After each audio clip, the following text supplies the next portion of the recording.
हजार बार परास्त होने पर भी हमारा time is money in the world, तो अपने जीवन में कभी एक मिनट भी व्यर्थ नहीं खोने दो। एक मिनट भी,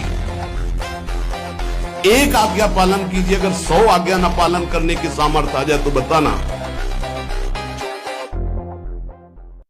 सत्य वचन कहता हूं, कुसंग त्याग करके प्रभु को अपना मान करके थोड़ा भी नाम जप करके देखो आपको कैसा अनुभव में आता है। ये आपके हाथ की बात है, ये भगवान के ऊपर मत छोड़िए। और भगवान चाहेंगे तो भजन हो जाएगा। भगवान ने तो चाहे तुम्हें मनुष्य जन्म दिया, तुम्हें सत्संग दिया, तुम भजन छोड़ दो। और भगवान के ऊपर वो ताकत नहीं कुसंग की कि तुम्हें परास्त कर सके यदि जिह्वा में नाम है। ये भगवान से विमुख कर देने वाले लोग, भगवान से विमुख कर देने वाले विषय, भगवान से विमुख कर देने वाला चिंतन, इसे छोड़ के देखो कैसा आनंद हो। और ये छोड़ने की सामर्थ्य नाम ही देगा। भगवान का नाम आग है, तुम्हारे समस्त कर्म संस्कार भस्म करके महान तेजों में तुम्हें बना देगा। ये ध्यान रखे, अगर वाणी से अश्लील वचन बोलेगा, गंदी बातें बोलेगा, प्रपंच की बातें बोलेगा, नाम भगवान नहीं चलेंगे। जैसे भगवान वैसे ही भगवान का नाम, ये परम पवित्र है। यदि आपकी जिह्वा पे आने लगा तो संत कृपा हो गई, हरि कृपा हुई, धाम कृपा हुई, तब ये नाम आया है। जो नाम है वही कृष्ण है, जो कृष्ण है वही नाम है। जब ऐसे लोग मिले जो प्रपंची हैं, गंदी बातों में लगाते हैं, तो मौनी लोक समागम में, ऐसे लोक में समागम प्राप्त होने पर मौन हो जाओ, नाम पर ध्यान दो। नहीं, वो नाम छुटाने के लिए माया ने अपने पार्षद भेजे। तो इस मन को वश में करने का उपाय क्या है? क्या उपाय है मन को वश में करने का? यही बात अर्जुन जी ने भगवान से पूछा था। भगवान ने कहा अभ्यास और वैराग्य। अभ्यासेन और वैराग्य, ये दो बातें। अभ्यास तो राधा राधा राधा राधा राधा, और वैराग्य गलत आचरणों से अपने आप को संपूर्ण रूप से बचाने की चेष्टा करना। ना बच पाने पर रोना और दुखी होना, प्रभु से प्रार्थना। जब हम नहीं बच पा रहे तो प्रभु से प्रार्थना करें, रोए, वही रोक सकते हैं। कोशिश हमारी पूरी रहे, हमारी मनमानी आचरण ना। मन को अगर वश में करना है तो किसी भी भोग को भोगते समय नाम ना छोड़िए, मन वश में हो जाएगा। जैसे ऐसे बैठे हैं, कोई एक बिंदु तय करो और उसी में नेत्र लगा दो और बस राधा राधा राधा। आंख खुली हो, मुंह बंद। अब आपकी आंखों से पानी झरने लगे तो ऐसे कर लिया, फिर उसी पे लगा दो। फिर जिधर चिंतन करोगे एक तार चिंतन जाएगा। इसे त्राटक क्रिया कहते हैं योग में। ऐसे नाम जब जो ब्रह्मचारी होता है उसका खिला हुआ चेहरा रहता है, जैसे कमल खिला हुआ, बिना किसी कारण के उसकी मुख मुद्रा में प्रसन्नता होती है। जो ब्रह्मचर्यहीन होता है बुझा हुआ चेहरा होता है, तेजहीन, बिना किसी कारण के वो शोकग्रस्त लगता है। मुख प्रसन्न तन तेज विराजा, ब्रह्मचर्यम चरंती भगवत आराधन संपन्नोपा। समुद्र अपनी मर्यादा छोड़ दे तो मिनटों में, चारों तरफ घिरे हुए हो, मिनटों में सब पूरा जलमय हो जाए। सूर्य अपने प्रचंड रूप में आ जाए तो भस्म हो जाओ। शेषनाग नीचे से अपने स्वरूप में आ जाए तो ज्वाला प्रकट हो जाए, लोक लोकांतर से दग्ध हो जाए। तुम्हें केवल अवसर मिला है मुक्त हमारा तो 5 बातें ठीक हो जाएंगी। नारायण हरि भजन में पांचों न स्वात विषय भोग, निद्रा, नींद, हंसी मजाक, बहुबात, भोग।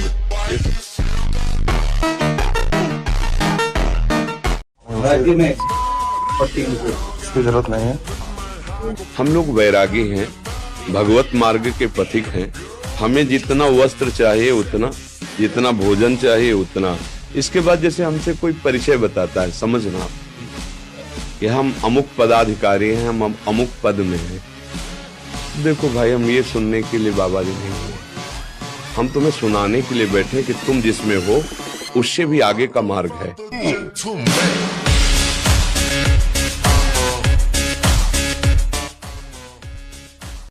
यदि आप 1 घंटे पद्मासन और सिद्धासन में बैठने का अभ्यास करें, 20 मिनट प्राणायाम करें, कोई रोग नहीं होगा। ब्लड प्रेशर, शुगर, कुछ नहीं। ब्रह्मचर्य ठीक है। आसनों पर बैठने से संपूर्ण शरीर में जो रोग रोकने की क्षमता वो बढ़ती है। जैसे आप पद्मासन, हर नस नाड़ी आपकी एक्टिव हो जाएगी। प्राणवायु के संशोधन के द्वारा मन एकाग्र, ब्रह्मचर्य पुष्ट, प्राणवायु सूक्ष्म, अखंड भगवत चिंतन।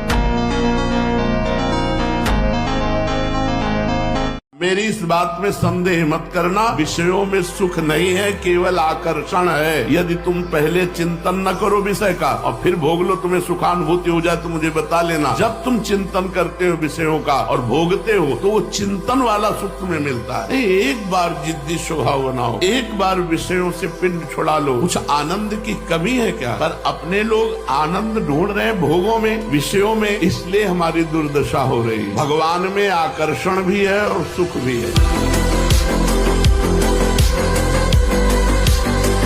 ये मन भोगों का दास हो चुका है। ये अपने स्वरूप से दलित, दुर्बल, निंदनीय हो गया है। इसका जो पद है स्वाभाविक परमानंदम, ये अपने पद से भ्रष्ट हो गया है। ये भोगों को भोगते हुए इतना दुर्बल हो गया कि निंदनीय आचरणों में उतर गया है। इसका भयंकर दुष्परिणाम उसको दिखाई नहीं देता है। इसमें तनिक भी संदेह नहीं कि मनुष्य की उल्लास, उत्कंठा, तेज, दिव्यता, इसका नाश केवल ब्रह्मचर्य हानि से होता है। ब्रह्मचर्य नाश हमारा संपूर्णतया नाश। उस सत्य मार्ग में नहीं चल सकता जो व्यभिचारी है। जब हमें 100 बार गाली दे और फिर हम उससे मिले तो वैसे ही मिले जैसे हम किसी प्रेमी से मिलते हैं और आप ठीक है, तो आदमी ये समझ नहीं पाया कि खोपड़ी क्या है। 100 बार इसको गाली दी फिर भी इसको गुस्सा नहीं आता, वैसे ही प्रेम से। ये भगवान के भक्त का लक्षण है। ये भगवान के भक्त में क्षमता होती है। आप भक्ति कर ही रही हो तो विवेक के द्वारा उस समय हम अपने को बचा सकते हैं। यदि हम विवेक न लगाएंगे तो हम दुखी हो जाएंगे या फिर द्वेष कर बैठेंगे। भगवान शंकर को क्या चाहिए? समस्त बोध शास्त्रों का, स्वरूप का, सिद्धियों का इन्हीं के चरणों की आराधना से होता है। देवाधिदेव महादेव की आराधना से। वो भी हरि नाम जपते हैं, वो भी भगवान नाम जप करते हैं। सनकादि को क्या है तो परम सिद्ध है, पर हरिशरणम हरिशरणम हरिशरणम। सरस्वती जी तो सबको बुद्धि प्रदान करती, पर ये भी नाम जप करती है। नारद जी का तो प्रसिद्ध ही है नारायण नारायण नारायण। ये सब सुजान ईश्वर कोटि के महापुरुष निरंतर नाम जप करते रहते हैं। इसलिए नाम से बढ़कर कोई साधना नहीं है।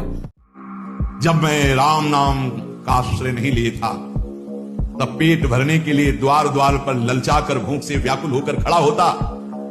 उस समय मेरी दशा मुझे याद है कि अगर दुख देखे तो दुखी हो जाए, ऐसी मेरी दशा थी। बालक अवस्था, भूख से व्याकुल, दूसरे के दरवाजे पे खड़ा और धक्का मार के लोग भगा देते हैं, अभागी है। जब नाम जब शुरू हुआ तो नाम की कृपा से क्या हुआ कि बबूल और बहेड़े के जो वृक्ष थे अब उनमें आम लग गया। मान लो मेरा जीवन बबूल का पेड़ था, बहेड़े का पेड़, अपवित्र, लेकिन उसमें आम लग सकता है, लेकिन लग गया क्योंकि मेरा जीवन ऐसा था। आज परमानंद की बाढ़ आ रही। बोले वे किसके बल से? बोले राम राम राम, नाम के बल से आए। नाम प्रसाद लहित रसाल फल, रसाल माने आम का पेड़। अब हो बबूल बहेड़े। पहले तो मैं कैसा था? बोले बबूल का पेड़, काटा ही होगा, दुख ही मिलेगा। जब नाम का जप शुरू किया तो उसी बबूल में रसाल लग गया, आम का फल, अर्थात महान आनंद। प्रणाम महाराज जी। महाराज जी, नाम सिमरन करते आनंद में होते हुए भी नींद में चली जाती हूँ। अभी आनंद नहीं आया। जैसे आपको भोजन भूख लगी और आप भोजन पाओ, भला सो जाओ। आप फिल्म पसंद की भला देखने बैठो, 3 घंटे सो जाओ तो हमें बता ना क्यों? आनंद आ रहा है ना, आनंद आ रहा है ना, तभी। कैसे सो सकते हो? आनंद आ रहा है क्योंकि आपके मन के अनुकूल विषय चल रहा है। भजन को मन में आनंद नहीं मिला इसलिए नींद में चला गया। अगर मन को भजन का आनंद मिला होता तो नींद में नहीं जाता। किसी की कृपा की जरूरत नहीं है। बने तो श्री जी की कृपा से बने, नहीं तो आग लगे। जैसे उन्होंने कहा कि एकादशी व्रत नहीं रहोगे तो नरक जाए, तो नरक स्वर्ग अपवर्ग आस नहीं त्रास है, ले चलो नरक।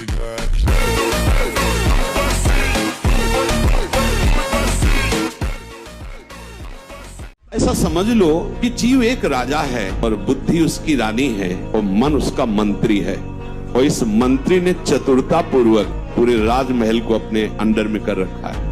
जैसा ये चाहता है वैसा दस्तखत दोनों से करवा लेता है। मन हमारी बुद्धि एक एक वृत्तियों पर अधिकार कर चुका है। अगर बुद्धि निश्चय करती कि गलत है, बिल्कुल नहीं सुनता और दस्तखत करवा ही लेता है। समझना, और राजा इतना अधीन हो चुका है बुद्धि और मन के, वो कुछ निर्णय करता ही नहीं है। जहां जैसे रानी ने इशारा किया तो मंत्री ने कागज रख दिया, उसने दस्तखत कर दिया, पढ़ा भी नहीं कि है क्या ये।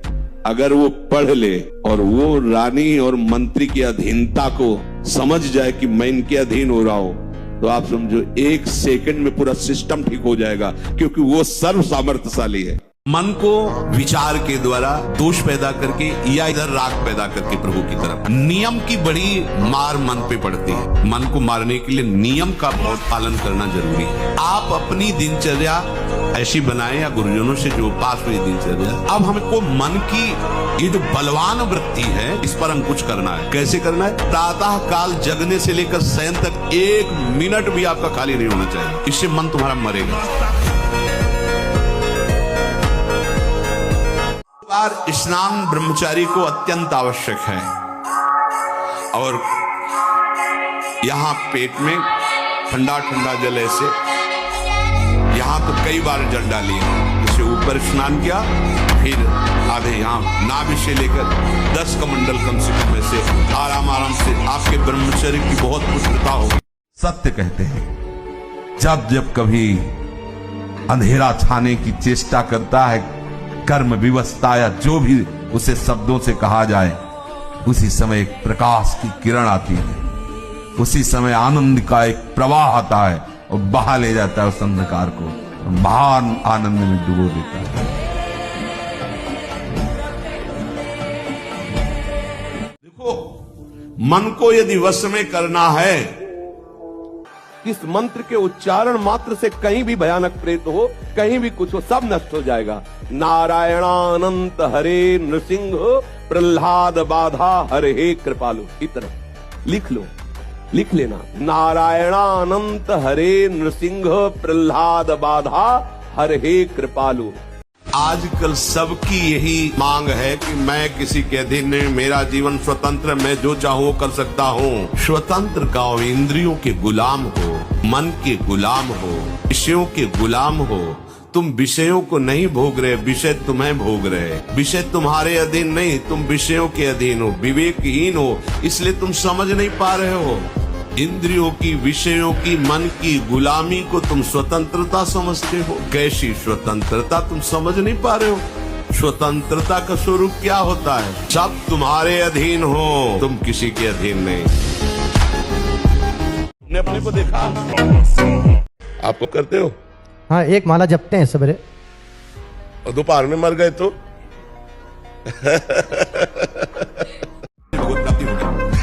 बिल्कुल भगवत प्राप्ति हो जाएगी। बात आप समझ लो। पहली बात है, भगवान कह रहे मैं सर्व गुह्यतम बात कह रहा हूं, गुह्य नहीं गुह्यतम बात कह रहा हूं। क्या? तू मेरा मित्र है, परम मित्र है, तेरी मति मेरे में दृढ़ है, इसलिए मैं कह रहा हूं कि तू मेरे शरण में हो जा। पूर्ण रूप से शरण में हो जा। मैं देख लूंगा सब कुछ। सच्ची बात, जो ज्ञान भगवान देते हैं वो अमोघ होता है। जो पढ़ लिख के होता है उसे माया भुलवा सकती है। वो माया जब आक्रमण करेगी तब हम उसका प्रयोग नहीं कर पाएंगे, लेकिन भगवत प्रदत्त ज्ञान के आगे माया टिकती ही नहीं। अब हम कैसे जिए? तो भगवान करें यत करोषि, तुम जो भी करते हो वो मेरे को समर्पित कर दो। एक एक बात समझ लो। यहां यत करोषि कहा है, ये करो ऐसा नहीं कहा। तुमसे जो भी हो रहा है तुम भगवान को समर्पित करो। ये प्राणों का नाश करने वाले, ये प्रज्ञा का नाश करने वाले, ज्ञान नेत्रों को ये ढक देने वाले दोष हैं। शोक, क्रोध, लोभ, काम, मान, अत्यंत निद्रा, ईर्ष्या, मोह, तृष्णा, कायरता, गुणों में दोष देखना और निंदा करना, ये 12 महान दोष साधक की साधना का नाश करने वाले हैं। उपासक, जब आपका मन आपको परास्त कर रहा है, जला रहा है, वो जलन सिर्फ मन को प्राप्त हो रही, आपको नहीं। आप बिल्कुल दूर हैं, आप दृष्टा हैं, आप साक्षी हैं उसके, आप स्वामी हैं उसके। यदि आप स्वीकृति नहीं देंगे तो आपसे पापाचरण नहीं करा पाएगा। आपको डरना नहीं कि अब मन में काम आ गया, क्रोध आ गया, अब तो मेरी दुर्गति हो जाएगी, बिल्कुल नहीं। ये हम अपने मन की बात कहते हैं। वैराग्य में जीवन है, इतना भी कहीं गुंजाइश नहीं, फिर भी आशा है। पूछा जाए इसको तो ना है, फिर भी आशा है। ये क्यों है? छाण जंजाल क्यों न निश्चय धरत, निश्चय क्यों नहीं कर रहा तू? तेरे निश्चय की कमी के कारण ये आशा की फांसी बनी हुई है। वैराग्य मार्ग का पथित हूँ या भगवत मार्ग का पथित हूँ, प्राण त्याग सकता हूँ पर एक कदम अधर्म भूल न दे। नहीं ऐ मां, अब नहीं, अब नहीं, शरीर नष्ट कर दूंगा, धर्म नहीं नष्ट करूंगा। जिसकी जिह्वा पर नाम है तो जिते विनायक शुभ शुभ विघ्न करे नहीं कोई, क्योंकि बहुत बड़ा रक्षक नाम जिह्वा पे विराजमान है, बहुत बड़ा पहरेदार नाम है, अंगरक्षक है। नाम पाहरू दिवस निश, रात दिन जो नाम जप करते हैं उनको किसी अन्य के भरोसे, अन्य के आश्रय, अन्य की आशा पूर्ति की चाह छोड़ देनी चाहिए। तभी वो अनन्य निष्ठा वाला ये अनुभव कर पाएगा कि हर समय प्रभु हमारी रक्षा करते हैं। जो नाम जप करते हैं हर समय प्रभु रक्षा करते हैं। उपासक सोता है और प्रभु जाग कर उसकी रक्षा करते हैं। आप बैठे यहाँ एक वृद्ध रूप में बैठे थे और वो सफल जीवन जिसे संसारिक कहते हैं, तो उन्होंने कहा मैं पदाधिकारी भी रहा, हमारे पास फार्म हाउस सब कुछ है, पर अब मैं भयभीत हूँ कि मरना पड़ेगा और कुछ मेरे साथ नहीं जाएगा, इसीलिए मैं आपका प्रवचन सुन के आया हूँ, मेरा भय निकाल दो। तो भय से तो निकलने वाला नहीं कि टेबलेट दे दे। निर्भय हो जाओगे, भगवान की शरण में होके नाम जप करो, निर्भय हो जाओगे, निश्चिंत हो जाओगे, निःशोक हो जाओगे। महाराज जी, जब एक बार राधा नाम लेने से पाप नाश हो जाता है तो बार बार राधा नाम क्यों जपना चाहिए? आगे मत पाप करो, विश्वास करो, आज के बाद मत करना। राधा पक्का लिखित भगवत प्राप्ति हो जाएगी। और आगे वृत्तियां विषयों में नहीं जानी चाहिए, संसार में नहीं जानी चाहिए, भोगों में नहीं जानी चाहिए। बोले तो रोक ही नहीं सकते, तो हर वृत्ति में राधा राधा बोलो। कि आप यहाँ विराजमान है इस स्थिति में, आपकी जीव आत्मा इसी शरीर में है और आपका स्वरूप प्रकाश में लीन हो गया। ये क्या लीला है? और मैं स्वयं भी इस बात का अनुभव कर चुका हूँ कि आपके द्वारा किसी का कष्ट काटने के लिए प्रार्थना हुई है। अब महाराज जी सही बतावें आपको, आपसे कुछ छुपाव नहीं, इस खोखे के अंदर अब वही विराजमान है, अब जीव नहीं विराजमान है। यदि आपके मन में काम आता है और आपने किसी से भी ऐसा संबंध रखा है, किसी क्रिया से, किसी व्यक्ति से, तो ये मन आपको वहीं जाके खड़ा कर देगा। मन के दो कार्य हैं, एक है विषय का अवलंबन, दूसरा है विषय का चिंतन। हमारे भ्रष्ट होने का कारण हमारा कोई न कोई सहारा है। जो विषय आपको बहुत परेशान किए हैं, आप जानबूझ करके खुद अपना नाश कर रहे हैं। आप यदि आश्रय नहीं दिए हैं, आपने किसी क्रिया या किसी व्यक्ति का आश्रय नहीं दिया है, तो आप कुछ ही दिनों में निर्विकार हो जाएंगे, आपका मन शांत हो जाएगा।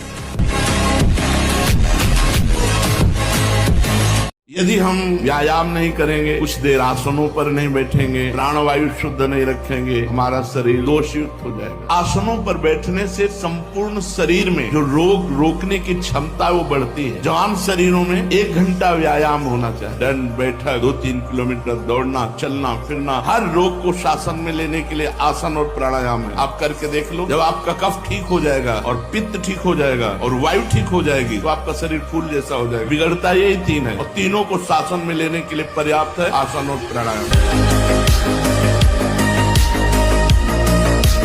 किसी भी परिस्थिति में क्रोध ना आने पावे। कभी कभी हम अपने दोषों को गुण मान करके प्रकाशित करते हैं कि कोई क्रोध नहीं है। अगर गलती को गलती नहीं मानोगे तो अक्रोध स्थिति को कभी प्राप्त नहीं होगी। हमारी चाहत ही ना हो, भगवान बोलवा रहे, बोल दिए, भगवान कह रहे ऐसे चलो ऐसे चलो, वो हम बता दिए, अब ना चलो आपकी मर्जी। क्रोध नहीं आना चाहिए। भारी से भारी विपरीत परिस्थिति में भी क्रोध नहीं आना चाहिए। ये कब होगा? जब सामने हम प्रभु देखते हैं। हमें तभी क्रोध आता है जब हमारी चाहत के विपरीत क्रिया होती है और हमारे चिंतन के विपरीत चिंतन होता है। आ गया क्रोध, शुरुआत हो गई। अब अभद्र शब्द, दुरुक्ति माने गाली, ये पहचान है कि क्रोध देवता पधार चुके हैं और सीधे तप, पवित्रता, भजन इसको चाटते हैं, वो इसको भस्म करते हैं।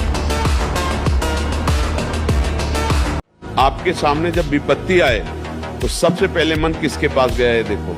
अगर प्रभु के पास गया सबसे पहले तो आपका आश्रय प्रभु का है, और यदि फोन नंबर पे गया, किसी व्यक्ति पे गया, इसका मतलब अभी प्रभु का आश्रय नहीं। दूसरी बात, आपके पास संपत्ति बढ़ी, सुख सुविधा बढ़ी, आनंद बढ़ा, अब आपकी वृत्ति किसके पास गई? अपनी बुद्धि पे, आश्रय नहीं। हे प्रभु ने दुलार किया, माला माल कर। विपत्ति आई, प्रभु कृपा कर रहे हैं। हर परिस्थिति में, सुखद या दुखद परिस्थिति में जब प्रभु की तरफ वृत्ति जाए तो जान लेना हमारा आश्रय हो रहा। शरणागति, भगवत प्राप्ति बिल्कुल सहज सरल, सब कुछ उनका था, उनका है, उनका ही रहेगा। तुमने जो अपना मान लिया है बस वही समर्पित कराने के लिए रोज सत्संग हो रहा, उसी को समझ ले। भगवान ही तुम्हारे पुत्र परिवार के रूप में हैं। वही ऐसा प्रश्न खड़ा करेंगे कि तुम भगवान को देखते हो या पुत्र को देखते हो। हमें श्री भगवान की तरफ देखना है तो वो भी हो जाएगा, सब मंगल ही मंगल हो जाए। और अगर पक्ष ले लिया संसार का तो गए, नंबर से आप नीचे उतर जाएंगे। इसीलिए कह रहे अगर भय मुक्त होना, सबसे बड़ा भय मृत्यु का है, जो बच नहीं सकते, वो आने वाला है। तो बोले जब साधु भी मरता है, गृहस्थ भी मरता है, तो भी भजन से क्या है? साधु मरता नहीं। सांप जैसे अपनी केचुल छोड़ता है, ऐसे साधु अपने शरीर को छोड़ता है। जहां काम न चलता था। आपकी कृपा से लगभग नियमित सत्संग और एकांतिक वार्तालाप श्रवण कर रहा हूँ। मन के समाधान आपकी कृपा से हो चुके हैं। महाराज जी, एक जिज्ञासा है पूज्य अष्टावक्र जी राजा जनक जी को। जब मन का समाधान हो गया तो जिज्ञासा कैसे? चित्त का समाधान होने के बाद कोई जिज्ञासा नहीं। अभी समाधान नहीं हुआ। समाधान का मतलब होता है लक्ष्य में स्थित हो जाना, चित्त का परमात्मा तत्व में स्थित हो जाना समाधान। वो शायद शब्द का प्रयोग कर रहे हो लेकिन उसका अर्थ नहीं जाना। दिखते सुंदर हैं वो, लेकिन बहुत कटु दुखदायक है। श्रीपाद कह रहे हैं यदि इस जन्म में तुझे मंगल गति प्राप्त करनी है तो अपनी बुद्धि की राक्षसी प्रवृत्ति को रोको। माता बहनों के प्रति काम भाव मत करो, किसी से क्रोध से बर्ताव मत करो, दूसरों के गुणों में दोष दर्शन मत करो, अहंकार मत करो, किसी की चुगली मत करो, जो तुम्हारे जीवन में नहीं वो नाटक मत करो, दंभ मत करो, दिखावा मत करो, लोभ मत करो, झूठ मत बोलो। क्या होगा इससे? इससे आपके अंदर भगवत भाव जागो।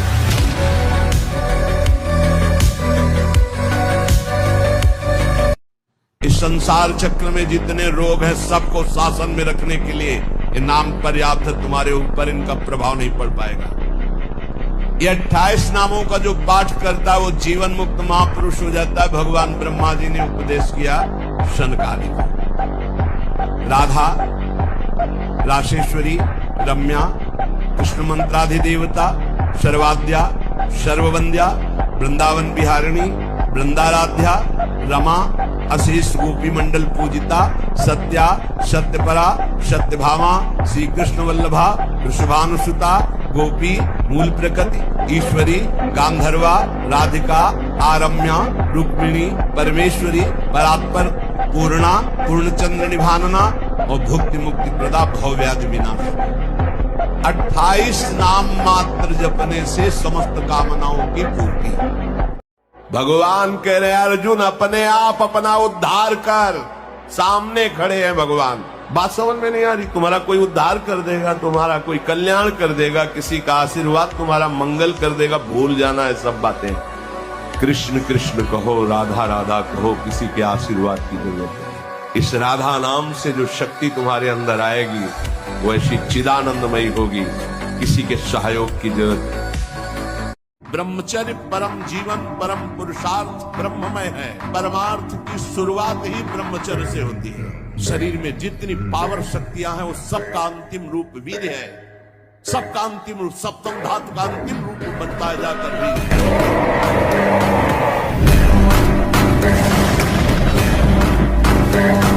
मृत्यु भी महोत्सव नजर आता है। यार मरने से इतना क्या डर, मरने से इतना क्या डरना? जब एक बार मरना ही है, 100 बार तो मरना नहीं है, एक बार मरना है तो यार मरना तो है ही जब निश्चित, तो भी डरना क्या? मरने से सब जग डरा, मेरू मन आनंद, कब मरी हो कब भेंट हो पूर्ण। आपका जीवन ब्रह्मचर्य ही नहीं मृत्यु है। ब्रह्मचर्य रहने के लिए आपको अपनी दिनचर्या सुधारनी होगी। प्रातः 4 बजे आपको उठना ही होगा, तभी आप ब्रह्मचर्य रह सकते हैं। अगर आप नहीं उठते तो आप देख इसका आध्यात्मिक प्रभाव पड़ता है।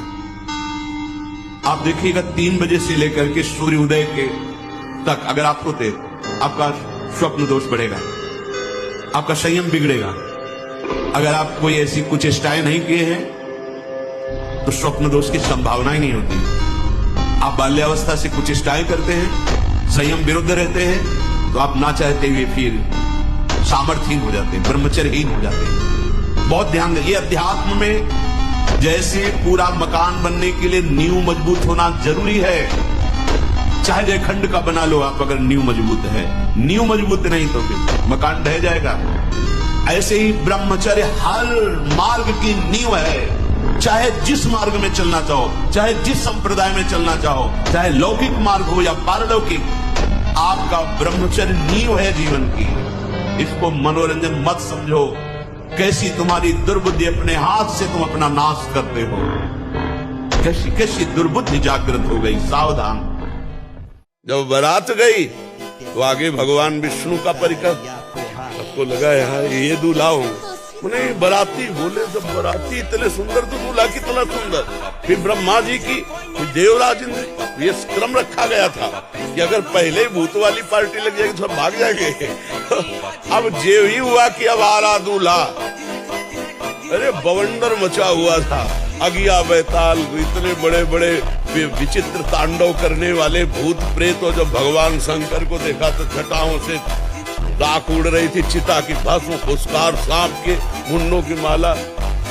हिमवान की जो पत्नी मैना थी ना, का विवाह कैंसिल।